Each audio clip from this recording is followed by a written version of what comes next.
allegiance to the flag of the United States of America and to the republic for which it stands, one nation, under God, indivisible, with liberty and justice for all. Roll call, please. Bunton. Here. Campbell. Here. Dempsey. Here. Ford. Here. Fournier. Here. Crop. Here. Menser. Here. Okay, announcements, acknowledgements, communications, and reports. First one, this evening, we have a presentation from Turning Point in support of Sexual Assault Awareness Month.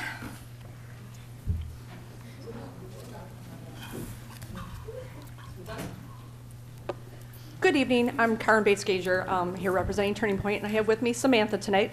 Samantha is a sexual assault survivor, and she is going to read you something, and then if you have any questions, we'll be here to answer them. Okay. So good evening. My name is Samantha Dugan, and I'm a survivor of sexual assault and part of Turning Point Survivor Speakers Bureau. While I am grateful to have the honor of sharing my story regularly with the community and placing a face to a staggering statistic, my assault is not a blessing. I lost my family, I lost my friends, I lost my career, my financial stability, and my sense of normalcy. My life will not ever be the same. April is recognized across the nation as Sexual Assault Awareness Month. Every 98 seconds, someone experiences sexual violence in the United States. This crime is motivated by power and control and has a lasting negative impact on survivors. Domestic and sexual violence are crimes that affect all of us. Last year, Turning Point provided services to 93 survivors who reside within the community of Mount Clemens. As community members, we can commit to being safe support people for survivors by believing them. It is important that survivors know that the assault was not their fault and that they are not alone and that help is always available. Survivors and their loved ones can get help through Turning Point's 24-hour hotline, which can provide safety planning and referrals to programs such as free counseling and legal advocacy. We also offer forensic exams for sexual assault survivors, providing them with a highly trained forensic nurse to collect evidence and an advocate to provide emotional support and advocacy. Last year, 375 people impacted by sexual violence received exams. Turning Point is able to provide all of these services for free thanks to the members of the community who volunteer and support us through donations, CDBG funds, grants, and fundraisers. Turning Point believes that education is the key to prevention of domestic and sexual violence and is committed to educating the community about violence prevention, the impact of sexual assault, and society's role in perpetuating violence. Turning Point believes that domestic and sexual assault are societal problems. Last year, Turning Point completed over 150 trainings to nearly 4,000 community members. Trainings are designed to educate the realities of sexual violence, including myths and facts. Turning Point also provides a prevention education program for middle and high school students, which I participate in. Students are taught that abuse is never the survivor's fault, what consent is, and how to identify coercion, and how to be a responsible bystander to their peers. Last school year, our prevention education program presented 320 educational sessions to 5,039 students, school staff, and youth service providers in the county. Students complete pre- and post-test evaluations as part of our prevention education program. We know that our prevention education program increases student knowledge because they consistently score higher on post-test evaluations. As we continue to educate the community, we hope that more people will stand up against sexual violence. One way to stand up against sexual violence is to speak up when someone makes victim-blaming statements, such as, "What were they wearing?" "Well, they've had sex before." These all perpetuate rape culture in the community. Another way to create awareness is to wear a teal ribbon. Teal is nationally recognized color for Sexual Assault Awareness Month. I've brought with us several teal ribbons with me. At this time, I would ask all Mount Clemens board members and community members to wear their teal ribbon for the month of April to raise awareness about the impact of sexual violence on individuals, families, and communities, and to show survivors that they are not alone. Thank you so much for your time. Thank you. Do y'all have any questions? Any questions? Okay. No? All right, well, I'm going to take the 2 seconds since I still have the microphone to just say that our crisis line number is 586-463-6990 for anybody that needs our services. We answer over 1,000 calls a month through our crisis line. And I'm also going to plug our big Stepping Out with the Stars event, which is our gala. We do it during Sexual Assault Awareness Month. It is at the Wyndham Gardens on April 26th, and tickets can be bought through our website, so turningpointmacomb.org. Thank you. And I will be here later for the consent agenda item, which is also us, so thank you. Okay. Thank you. All right, the next presentation is to present 3 proclamations this evening to members of our Historic District Commission. And I'm going to, since they're all the same, I'm going to read them here, and then I'm going to get up and introduce everybody. Proclamation in appreciation for the outstanding public service by the Mount Clemens Historic District. Whereas the Mount Clemens Historic District Commission was established in 2003 for the purpose of promoting and regulating local historic districts and resources. And whereas the City of Mount Clemens established the Grand Trunk Depot Historic District in 2009, and whereas through the efforts of the Mount Clemens Historic District Commission in 2009, the city became a certified local government through the Michigan State Historic Preservation Office and the National Park Service, thus making the city eligible for special grant funding.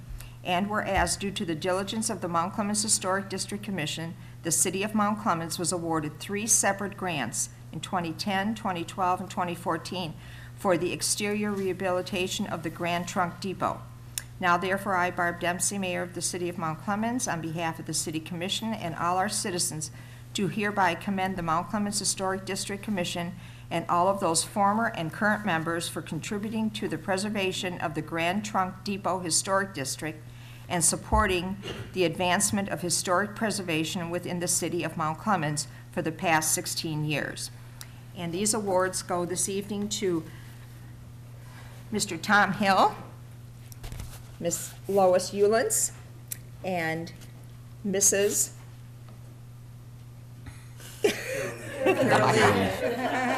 Carol Lee Schmidt. I was kidding you because we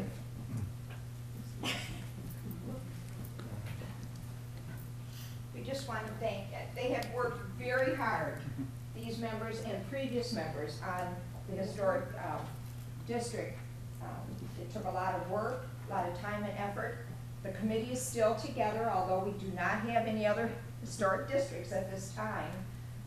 And maybe down the road we will, who knows. But we definitely appreciate all the time and effort that you put into making sure that we had the district for the train depot, which has been able, like I said, we did get 3 grants plus donations from the public to help with that and keep preserving the train depot for future generations. So I really want to give you all, your certificate, your proclamation, I should say. And thank you very much again. May I just say one thing? You sure may. You have the mic. No. It was just, everything we did was new. There was no historic district commission ever before, so everything we did was like from scratch. And, we did the best we could. And to be recognized by those folks that you work for is really an honor. Thank you. Thank you.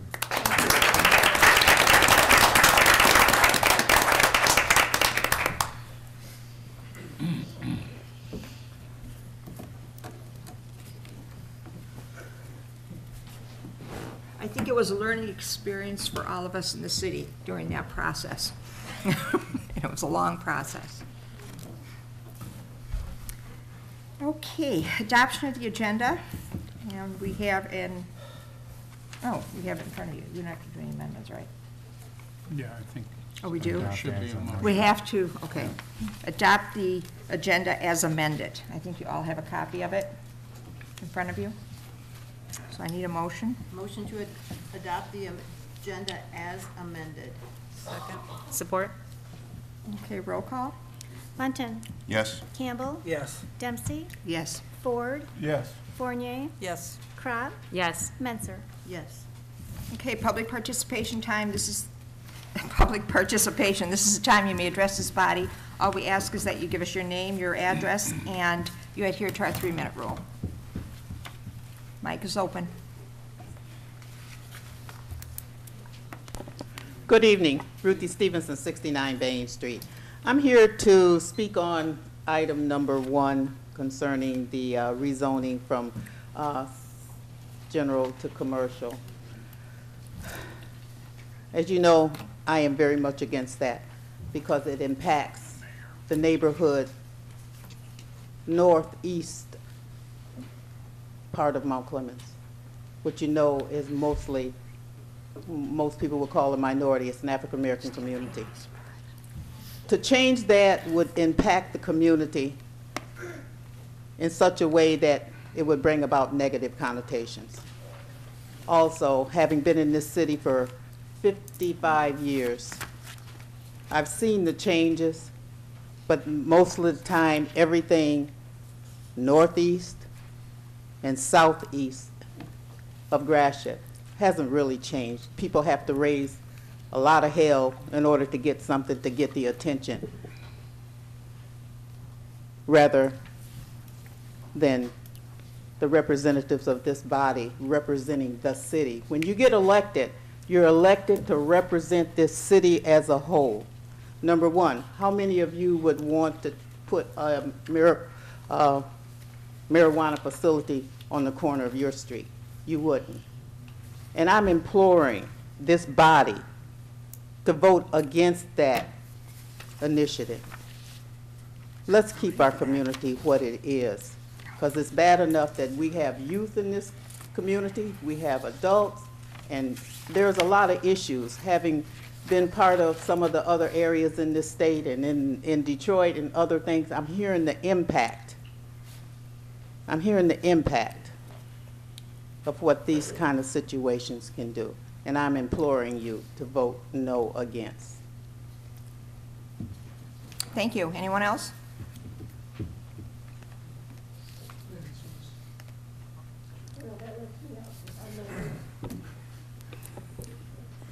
Gloria Heller, 260 Cass.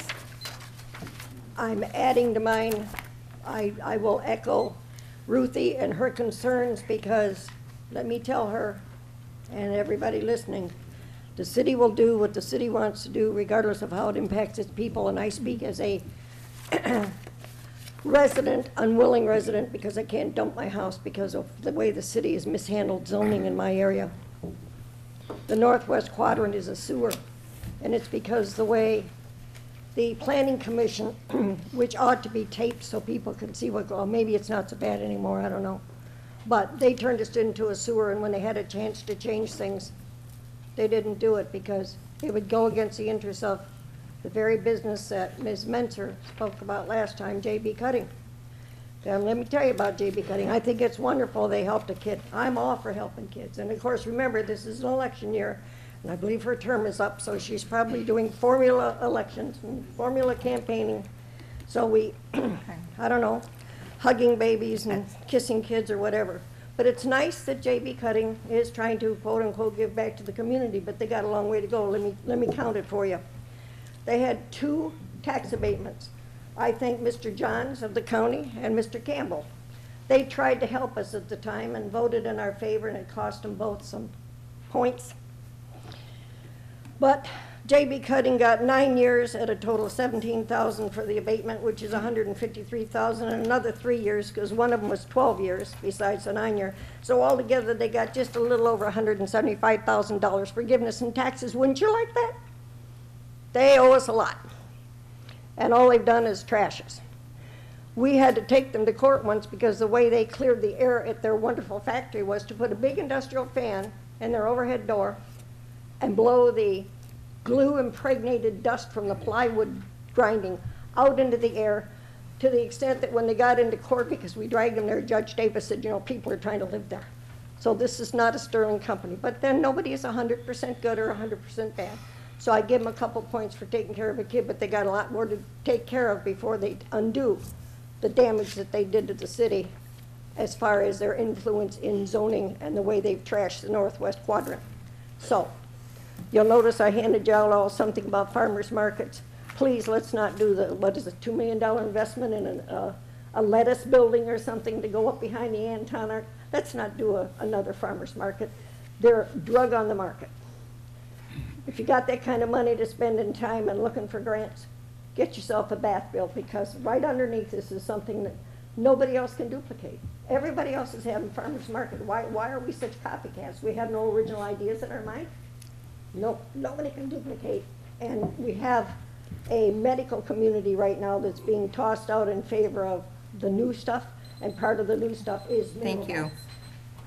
Anyone else? Joe E. Harrington, 152 Court Street. I was naive into thinking that this body of government was different from Washington, D.C. or a big city. Thought it was more transparent, more honest. There's a saying that says, you can't fight City Hall. You shouldn't have to fight City Hall. Thank you. Thank you. Anyone else? Okay. All right. Got one. Oh, Hi, Patrick Abichuda, 138 northbound Gratiot, 142 northbound Gratiot. Tonight, I just want to clear up the air and state some facts, facts that many may not be aware of. First, the fact is 9A, the item agenda, is rezoning of a parcel, not marijuana. Fact that the planning board in the recommendation may have been influenced off of motions in a petition with only 41 signatures with several within the same household. A petition to oppose a proposal to alter an ordinance has nothing to do with rezoning, but emotions got the best of everybody that night. The intentions, though sincere, may be misguided and false. A fact, a petition was submitted to the city with 268 signatures in favor of rezoning the property. Fact, MDOT and the Southeast Commerce of Governments, I forgot SOCOM, whatever it's called, government studies show traffic count on Gratiot and Walnut at 13,400 vehicles drive by on a daily basis. Same study also shows that northbound Gratiot Market has a traffic rate of almost 20,000 vehicles daily. Same thing with North Main and Cass, on North Main between Cass and Market, which is downtown, only shows 4,400 vehicles travel through that little section on a daily basis. Basically, this evidence states that the walkable context language of the master plan referring just to this section on northbound Gratiot needs to be altered and tailored to help the current businesses and remove the restrictions to help bring in prospect businesses, or just reroute Gratiot will probably make the language work, whatever's easier. The fact that Central Business has several automobile-oriented businesses, at least 2 gas stations, auto sales, collision shops, U-Haul, classic car storage. Fact, Leslie Tire, which is right next door, is zoned general commercial. The central business zoning of this little section of Gratiot deters prospect developers. The language in this ordinance places great restrictions in this section. To have building restrictions directly on the sidewalk of Gratiot, and especially on the entrance of curve where it goes in, where North River Road meets Gratiot there, would be extremely dangerous. The minimum of 2 stories would be wouldn't match any other buildings in the surrounding areas. All the buildings there consist of mostly single-story buildings. Rezoning this property just makes sense. thank you. Anyone else? All right. All right. We have no administrative responses, so I need a motion to approve the minutes from previous meetings. Motion to approve the minutes from March 18th, 2019, both the regular meeting and the workshop. Support. Roll call, please. Campbell. Yes. Dempsey. Yes. Ford. Yes. Fournier. Yes. Crott. Yes. Menser. Yes. Bunting. Yes. Okay, general business, 9A, request to consider the rezoning of property located at 142 northbound Gratiot Avenue from central business to general commercial. Need a motion? Motion to approve the introduction and first reading of an ordinance authorizing the rezoning of 142 northbound Gratiot from central business to general commercial, and set the second reading and adoption for April 15th, 2019. Support. On February 5th, 2019, the Planning Commission conducted a public hearing on the proposed rezoning of 142 northbound Gratiot. The request would rezone the property from central business to general commercial. On March 5th, 2019, the Planning Commission adopted the attached resolution containing its findings and a recommendation that the City Commission deny the proposed rezoning. Do we have any comments, questions from the board? I guess Commissioner I do. Button? All right. I guess what I would like to do is read first the Planning Commission's response. They said, After considering public comments and reviewing the facts of the request, the Planning Commission determined the following. All of the allowed uses in the general commercial zone would not be compatible with the surrounding area and zoning. Number two, they said, the automobile-oriented use allowed in the general commercial zone would especially not contribute to a walkable context as described in the land use intent for the downtown designation of the master plan. Number three, it said, the subject property is adjacent to other property zoned central business district. The proposed zoning would not be reasonable. Therefore, their recommendation was, based on the above findings, the Planning Commission hereby recommends that the City Commission deny proposed rezoning request. The Planning Commission is made of honorable, reasonable, intelligent, mature members of the community. And they have listened to the citizens on both sides of the issue and have offered the City Commission an academic opinion. If we do not respect the opinion that they arrived at, then why do we allow them to waste their time doing due diligence to make a recommendation and we do not follow their advice? We seem to have difficulty finding some of our commissions or filling some of our commissions with good, responsible people. And maybe it is because they feel that their commitment is not respected and they don't want to waste their time. If there is a concern that 142 northbound Gratiot is incorrectly zoned, then perhaps the Planning Commission should be asked to consider the rezoning of all of the businesses adjacent to that property. To change the zoning of that one piece of property shows personal priority. Also,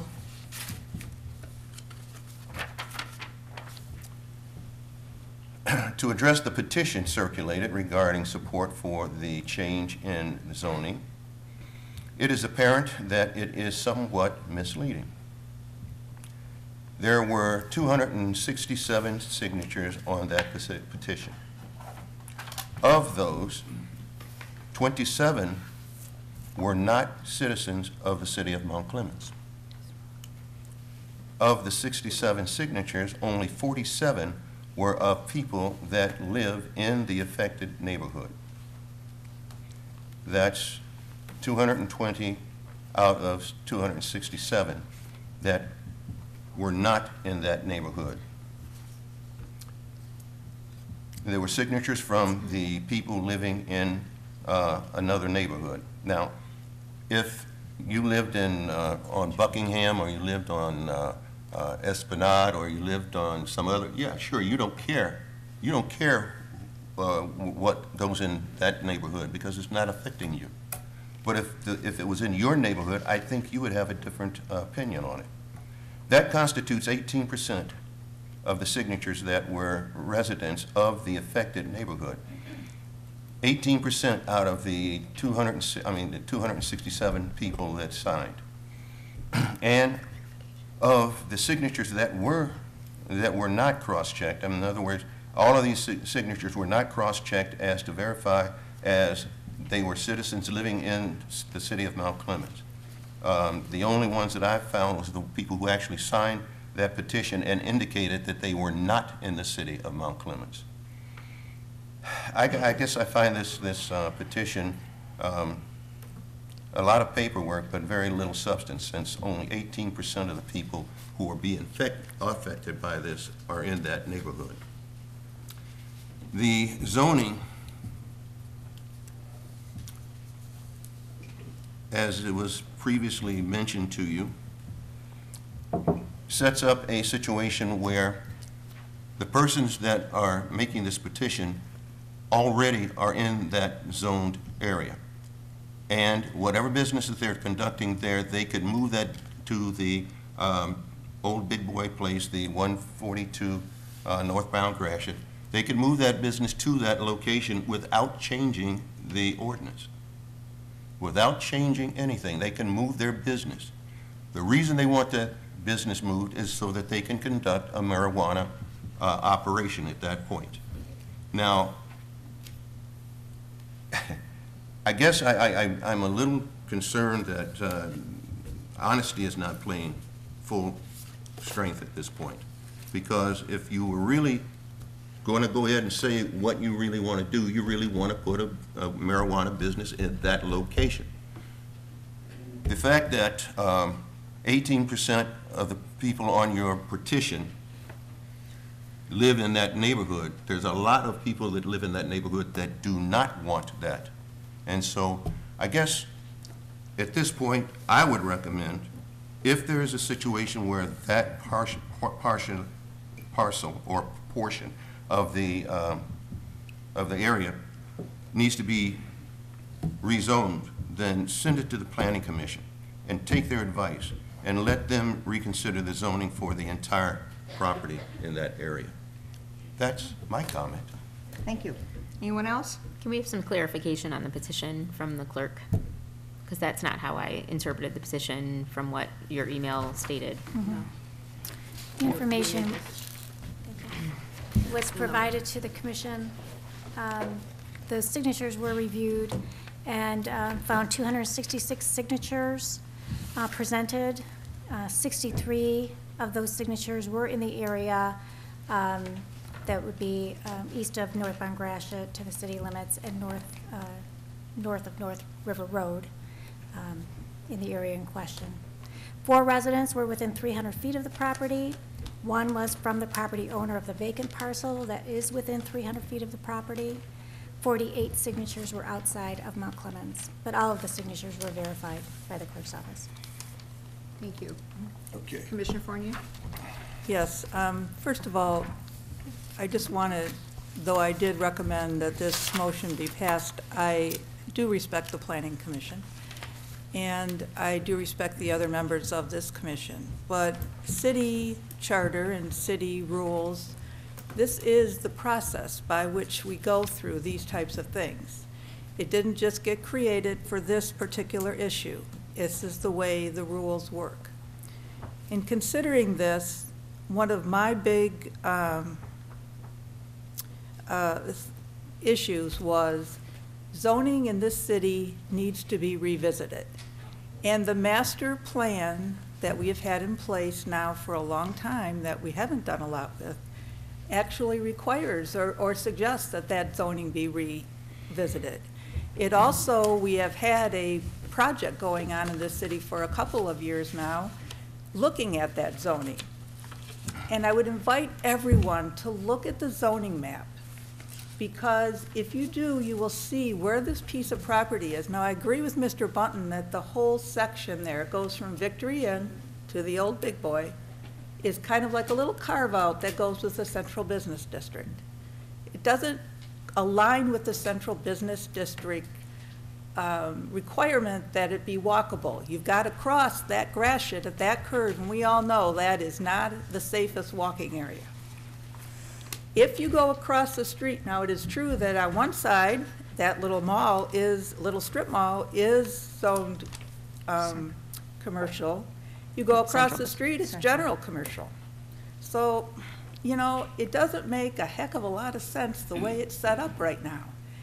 And for those neighbors, they are general commercial all the way down, if you go down northbound Gratiot, if you go to Spears Cleaners or Schneider's Cleaners or any of those, all of those are zoned general commercial. And a marijuana facility, if that's what it gets back to, could be in any of those buildings and no one would have one iota of say about it. So while I absolutely agree that the whole parcel should be rezoned, I don't think that's, and I think we should look at that when we look at the total zoning and review the zoning for the entire city. I don't think it's a reason to deny this. The other thing I would like to say, and I say it from the bottom of my heart to all of you, I don't consider this your neighborhood. It's our neighborhood. We are 4 square miles. And I care about the sidewalks in that neighborhood just as much as I care about the sidewalks in my own neighborhood, on whatever corner I'm in, as I do about the downtown district. I care about this whole city, and has nothing to do with trying to do something to that neighborhood back there.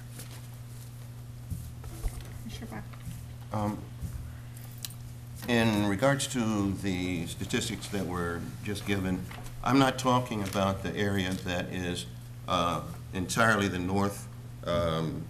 northeast quadrant of the city. I'm talking about the street where the children get off the bus and walk down that street, and they have to deal with the possibility now of some form of marijuana being produced on the corner that they get off their bus at. Now, yeah, some of the areas that won't be affected by that, maybe farther up toward North End or farther on the east side down by the river and all of that, yeah, okay. Again, that's out of the area that these young people are going to get off the bus and walk through. And again, I reiterate the fact that if it's going to be changed, then let's change the whole thing, and let's wait until the whole thing is being changed. And as far as the other businesses that are in that area, I think we're doing the young people of our community a disservice by not considering their safety. Commissioner Ford. It's an injustice to the people that live on Park, Walnut, Court, and northbound Broadway. You have to deal with the Marathon gas station, which is right around the corner. You had a couple of murders, some robberies, and a lot of other things. That's bad for the neighborhood. Now you want to put a dispensary in the middle. And then you have another gas station, I think it's the Shell, that stays open 24/7. That's another sore spot in that area. I have nothing against the people that want to put whatever there, put it in another place. Anyone else? Commissioner Menser?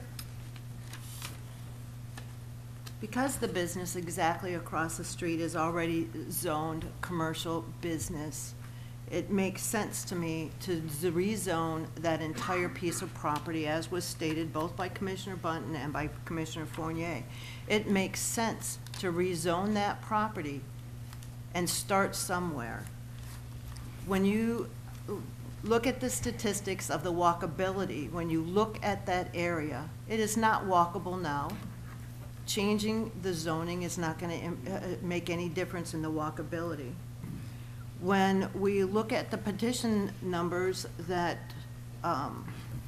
Interim City Manager Borghese spoke about,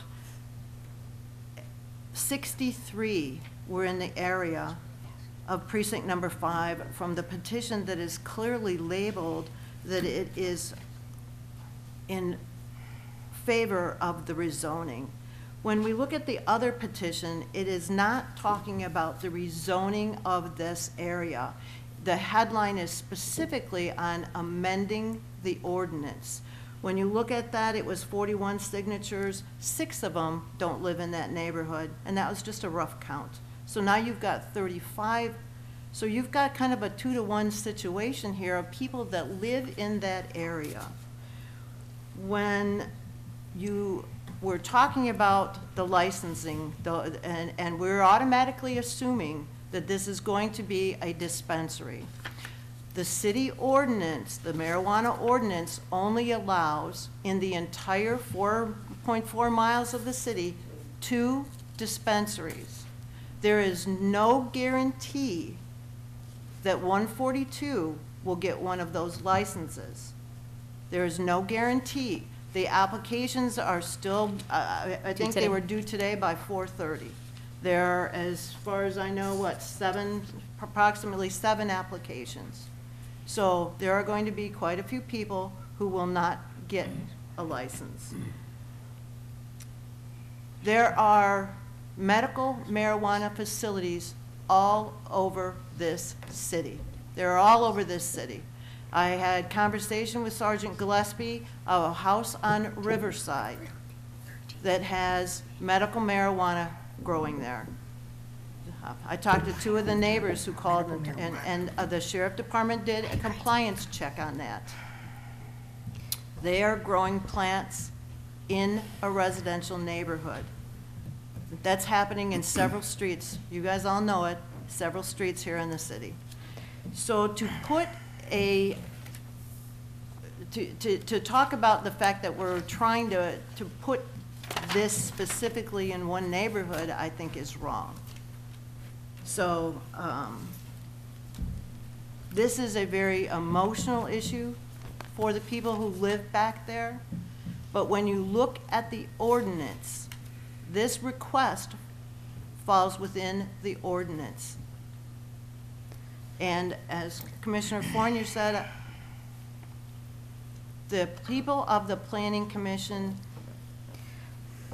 are well respected by the city. I think that they had a hard decision to make, but the decision was made in a very emotional meeting where a lot of people had things to say and where they were accused of accepting bribes, not by one resident, but by two. And that was really unfair.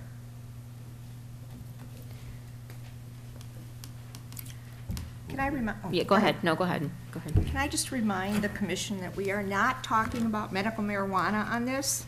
It's nothing to do with medical marijuana. You are approving or disapproving the rezoning of 142 northbound Gratiot. Medical marijuana is a total separate animal. It's a total separate process that anybody who wants to apply can apply, and it is a process they have to go through that this board has nothing to do with. It's set up with a special board that will be reviewing those applications.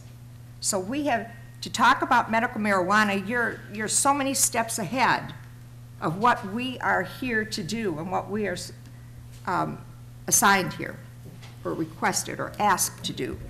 Now, you know, you can talk about it if you want, but it's ridiculous to talk about something that isn't happening, that hasn't happened, that has a totally different process. So stay, I think, focused at the point that we are here to basically rezone or not rezone. That is our charge. I just wanted to reiterate that, like you were saying, that this is about a rezoning issue, not about a medical marijuana issue. And I also wanted to say that if you look at the rationale of what the Planning Commission gave us, there is an exact argument for each point to the opposite or to the contrary of what the Planning Commission gave us, in my opinion. They mentioned the walkability factor. We've already talked about that, as that if it is a difficult area to be a walkability, to be a walkable area. It's it is adjacent to some central business, but it's also adjacent to a general commercial building. It has. It also stated that. Sorry, I'm reading my notes, and I'm that it has properties owned on both sides that are the opposite issue. So it's not a clear yes or a no. It is a difficult decision, but when I look at that map, I can't say, oh yeah, this is how it should be. It doesn't make sense according to the map. And because we're an old city, we have revised things and changed things so many times that sometimes the maps do look, and I think that is why we should be looking at our zoning. And from what I understand, we are looking at our zoning and looking to change that because of some of the initiatives that are going on currently. But unfortunately, we need to talk about this property right now. And to address the accusation that we're putting this in a neighborhood that we wouldn't be willing to put in our own backyard, I would like it to be noted that at the corner of my street, which is Bellevue, The property located there, which is 3 houses from mine, is general commercial. The same that we would be rezoning this property to. That's all I have. Does anybody else? I just reiterate what I had said before, just for saying it again. There's no reason that the building at 142 can't be used right now without rezoning for the uses that they say they're going to use it for. Now, if it's not going to be used for marijuana, then all they have to do is, the whole strip is zoned the same thing. So all you have to do is move your business from here to there, and there's no question, there's no issues, there's no problem. The issue here is that it is targeted to become a marijuana usage or a marijuana production, a marijuana business, okay? So, you know, you say what you want to say. This is what it's supposed to be talking about. It's not that, and we know that, and there's no reason for us to continue to, you know, put the curtain over the door. We know what it is. It's for the purpose of being able to use it for marijuana functioning. So that's the first thing. And then, again, as Commissioner Ford said, the 5 streets in this neighborhood are going to be grossly affected by this if it does become a marijuana usage place of whatever, whether it's production or anything, whatever it is. It's going to be in the area where it will definitely affect the people who live in that area. Now, again, you mentioned that, you know, you have, you know, your area is commercial, okay? Would you want that marijuana place to move in right where the old tire or construction place is? I would say it has a lot more security than what's currently there, so yeah, actually. Yeah. I don't have, I mean, it's. Yeah. Okay, all right, all right. Okay, I'm done. Anyone else? Okay, we have 2 motions in front of us here. We have to accept one or the other. She read the one. She did. Did you read which one did you read? I'm sorry, we were just discussing. Sorry, I read the second one. The second one, approve the introduction? Approve the introduction and Okay, first reading. all right. Just want to make sure that everybody knows what we're voting on here. So if you approve the second one, we move forward to the first reading and to the hearing on April 15th. Am I correct? No, second reading. Second reading on April 15th. Let me know what I'm talking about here. Okay. Roll call. Are we voting on the second one or the Yes. first one? The second. Second, approve the introduction and the first reading. So that means there's another reading after this one. Since the first item is first, shouldn't we consider that first? It was or, so she, It was or. it was or, so she. Approve the recommendation or approve the introduction. So the motion was to approve the introduction and first reading of an ordinance Gotcha. authorizing. All right. Okay. No? Gotcha. Everybody understand? Yes. Okay. Roll call. Dempsey, Yes. Ford, No. Fournier, Yes. Crop, Yes. Menser, Yes. Bunton, No. Campbell. No. Motion passes 4-3. Okay, next reading is April 15th. Okay, 9B, approve the agreement of the online services with Invoice Cloud. Need a motion? Move to approve the agreement between Invoice Cloud and the City of Mount Clemens for online bill and payment processing services, and to authorize the appropriate city officials to sign and enter into agreement. Support. Invoice Cloud will give the City of Mount Clemens and its customers the ability to accept online payments for invoiced and non-invoiced items, and will allow the city to offer online payment processing in a securely hosted real-time environment. Customers will be able to locate, view, and print bills or invoices and payment records online and pay using credit cards, debit cards, and electronic checks. They will have greater flexibility in how to receive and pay their bills, including the option of signing up for paperless billing and auto pay. The use of Invoice Cloud will provide a wider variety of convenience for customers at a cost savings over the current provider. The agreement has been reviewed by the city attorney. Okay, are there any questions or comments? I got your Commissioner email. Crop? I'm sorry. I got your email about the fees to residents. So there is a system in place now, correct? Yes. That people do have to pay fees currently. Correct. Yes. If they use an online bill payment system. Mhm. So moving to this is making it easier, and is it making it less fees? Some, yes. Go ahead. Some of the things will be cheaper to the users, yes. Some of it will remain the same, some of it will be cheaper. And it will allow more options. There's more options, more different ways to pay than the current provider, and more options for online billing and auto pay and those types of things. Is it currently That only we currently ACH, or do we have credit card payments now? We I have don't know. credit card. We do, okay, Yes. okay. So you can do both now, Yes. sounds like. And- You will be able to. Yeah. Yes. Yes. You can sign up for auto pay, you can do paperless, you can go on and create an account and view all your past history of your accounts. It really gives you a lot more, whatever anybody wants to use, they will be able to. Okay, thank you. So it's more reporting information that you can get in Also, history mhm. of your Your usage. payments and Mhm. usage and everything. Yeah. Sounds Yeah. good. Commissioner Fournier?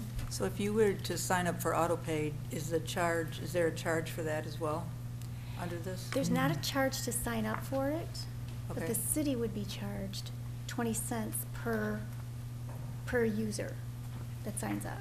Okay, but then, Because- does the resident who signs up, though, then pays on each bill that is auto transferred, if you will, or whatever the right word Yes, is? so depending on how their payment is made, if it's a credit card or debit card, it's X amount. I think it's $4.50. And it depends on which bills Okay, it there's is. different- Right. Which bills it is as well. Water Okay. bills, parking tickets, taxes, those types of things Okay.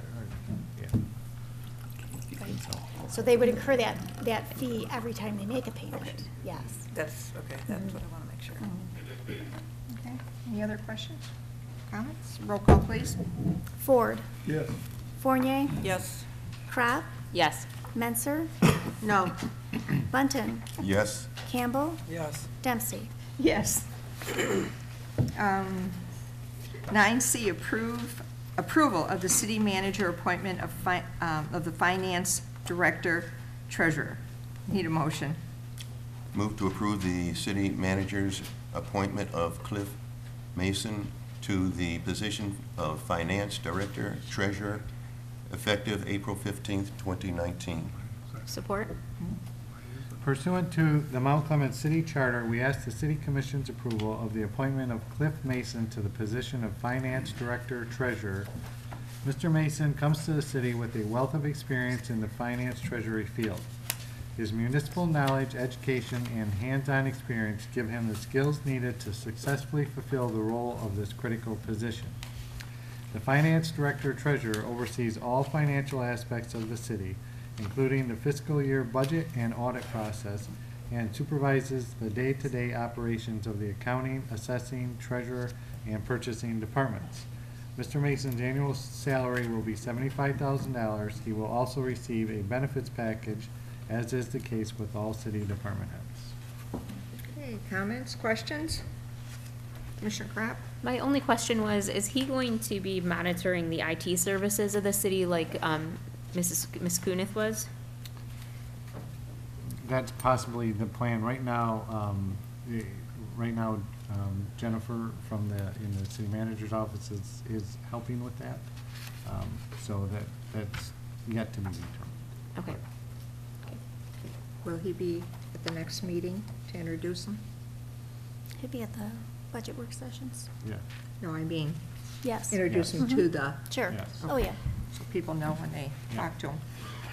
Okay. Anybody else? Okay, roll call. Fournier. Yes. Crop. Yes. Menser. Yes. Bunton. Yes. Campbell. Yes. Dempsey. Yes. Ford. Yes. Okay, approve purchase and payments of invoices. Move to approve purchases and payment of invoices as presented. Support. Roll call. Oh, are there any questions? Roll call, please. Crop, Yes. Menzer, Yes. Bunton, Yes. Campbell, Yes. Dempsey, Yes. Ford, Yes. Fournier. Yes. Okay, consent agenda. Need a motion? Move to approve consent agenda as presented. Support. Roll call. Menzer, Yes. Bunton, Yes. Campbell, Yes. Dempsey, Yes. Ford, Yes. Fournier, Yes. Crop. Yes. Okay, city managers report. The city commission will meet on Monday, April 8th and Tuesday, April 9th to review the fiscal year 2019-2020 budget. The meetings will be held at City Hall in the second floor conference room beginning at 5 p.m. The compost program is scheduled to begin the week of April 1st, 2019 on your regularly scheduled refuse pickup day. Please do not place refuse containers or brown paper leaf bags out at the curb until the week of April 1st. Any questions regarding your yard waste pickup can be directed to the Department of Public Services office at 586-469-6847. And the City of Mount Clemens has been named Tree City USA by the National Arbor Day Foundation. This is the 33rd consecutive year that Mount Clemens has received this national recognition. The April, May, and June edition of the Clementines newsletter is scheduled to be delivered with the Journal newspaper on Wednesday, April 3rd, 2019. And the Clinton River Watershed Council will be holding its annual... The Clinton River Watershed Council will be holding its annual meeting Thursday, April 11th, 2019, from 5 p.m. to 8 p.m. at Lake St. Clair Metro Park, Thomas S. Welch Activity Center. For tickets or more information, please contact 248-601-0606. Sherry was talking to you guys. I don't know what she was saying. We want to know. We all want to know. We hope your phone She had an works. opinion. Okay, thank you. Commissioner comments? Commissioner Menser? All right. Hopefully, some of you will be going to the discussion tomorrow, or I'm sorry, Wednesday, about the art space, the feasibility of an artist live work spaces in Mount Clemens. It is Wednesday, the 3rd, from 7 to 8:30 at the library. This is a program that the Downtown Art Center is kind of putting together that will hopefully bring more art and people into the downtown area. And we hope as many people as possible show up for that meeting. Again, that's at the county library, Wednesday, No. 7. No. No. City Library. City Library. Yeah, the county On library's Cass. gone. Sorry. City Library, 7 to 8:30. The Mount Clemens Family Resource Center is offering free tax preparation of federal, state, and city taxes if you pay them, if your annual income is less than $55,000. They are taking appointments on Tuesdays and Wednesdays from 9 a.m. to 8 p.m. They're doing Saturdays walk-ins, first 60 people that arrive between 9 and 2. You can call for an appointment, 463-2537, and they will give you a list of what paperwork to bring. That is at 196 North Rose in, right next to the ice arena there. The annual Senior Expo is Friday, April 5th, from 10 to 1 at the Macomb Intermediate School District on Garfield. That's at 44001 Garfield. There is free admission. There is seminars on healthcare and financial planning. There'll be activities, there'll be prizes and giveaways. There will be a prescription drug disposal, presentations on yoga and ballroom dancing, and there will be free refreshments. So please take advantage of the resources and the services that they're offering. I wanted to give a shout out to another Mount Clemens business, Samasco Law. They're at 319 northbound Gratiot. Pat Samasco was just recently, 329, featured in U.S. News and World Report as an expert in financial trusts. I thought it was pretty cool. He's getting worldwide recognition for a business right here in Mount Clemens. So congrats to Pat and Samasco Law.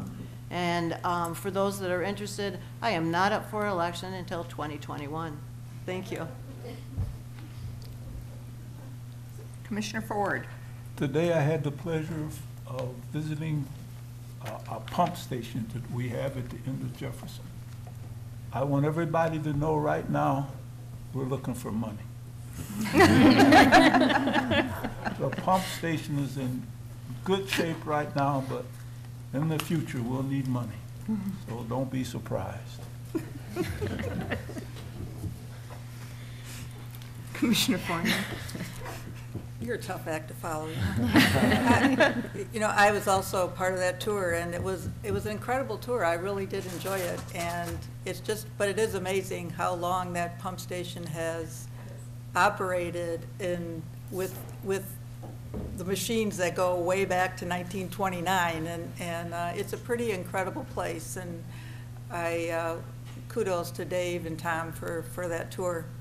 And congratulations to the Historic Commission. Thank you very much. I love history. That's what we love about this city, and we want to preserve as much of it as we can. And the train station is really one of our jewels here in the city. So thank you very much.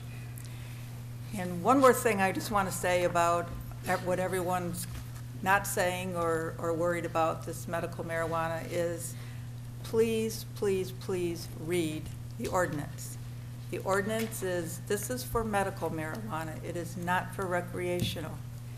If a licensee does not comply with that, he or she will lose their license very quickly. Security is tantamount in there. Many people rely on this, and to have a safe and secure place to get that is also important. But please try to understand the ordinance as well, because it is, I believe, I think it would allay some of the fears if we actually understand the ordinance. Thank you. Thank you. Commissioner Button. Okay. Yeah, I too was part of the tour to the pump station, and it's a phenomenal thing to keep it running, and it's as old as it is, but it's old, but it's good, and it's functioning quite well. In fact, we have had 4 or 5 best tasting waters in the state of Michigan at several times, and maybe even more than those, but those are the ones that I witnessed the plaques of. So I think we're doing an excellent job with that, and those people need a star on their chest for being able to make that old equipment function as well as it does. I'm just going to ad-lib a little on this. I'm concerned about any of the marijuana production or use, or medical or recreational or anything, because I don't believe the state has established the security, the monitoring, the things that make this thing really work. And I think we're all in an experimental stage right now, and it's going to be interesting. So congratulations to the businesses that want to establish 142, and I think you'll do a good job, because I think you're very honorable people. And from my responses were not personal, because I know I won't be here 20 years from now, and many of the rest of us may not be here 20 years from now, but the law will still be here, and that law is going to be what governs what people do. So that's going to be interesting to watch. As usual, I do the commissioner comments. So, according to Google, bizarre and unique holidays for the month of April. Sexual Assault Awareness Month, which we already heard from, and I think that everybody ought to do as much as they can to spread that word and to support anything that has to do with sexual assault awareness. And by the way, it's not just women that get sexually assaulted. So it's a generic situation. National Humor Month, and we need a whole lot of that right about now. National Lawn and Garden Month. You know, it always amazed me that we spend all this money on fertilizer and sprinkler systems and whatever to make the grass grow, and then we have to cut it. And then it keeps going on. You feed it some more, you cut it some more. So anyway, It's National Lawn and Garden Month. Stress Awareness Month also. So that's, you know what, I don't even need to go over that. You know what that's about. Anyway, special weekly celebrations. The first week is Library Week. The second week is Garden Week. And the fourth week is Administrative Assistant Week. So those of you who have administrative assistants, treat them very nice the fourth week of April. Obviously, April 1 is April Fool's Day, a day to play jokes or tricks on each other. They must be harmless and in good taste for the unsuspected victim. However, we want to caution you to think twice before including your boss in the fun. April 2nd, Reconciliation Day, and it is a day it is a very special day to patch relationships and to make amends. The intent is to reestablish relationships between family members, between friends, couples, and co-workers, and I guess that would be us too. April 5th, Go for Broke Day. Today is a day to take a chance and put it all on the line. This might be money, or it might be love, or it might be a project that you have been putting off and contemplating and just never got a chance to start it, so throw caution to the wind and go for it. April 7th, No Housework Day. Let's hear for that one. It's also National Beer Day, which is another good one. Alcohol And in hand. it's also World Health Day, and that one's a pretty serious one. There's a lot of countries in this world that don't have good medical care, and if there's any way we can support or help that, that would be a step in the right direction. I think I'll leave the last one off. I've taken up too much of your time already, so I'll go to Commissioner Wisdom. There is one difference between the tax collector and the taxidermist. The taxidermist leaves the hide. And with that, we'll say good night. Thank you. Commissioner Crabbe. I wanted to thank Gail from Dial-A-Ride for our bus ride over to the water filtration plant today, and it was good, and she also pointed out the potholes for us. And Dave at the water filtration plant, as well as Tom, they were extremely knowledgeable, but also filled with pride on how much, care they take in that building. And it takes a lot of care to make sure that a 1929 building is able to produce 2019 standard water levels. So I think we have to thank them.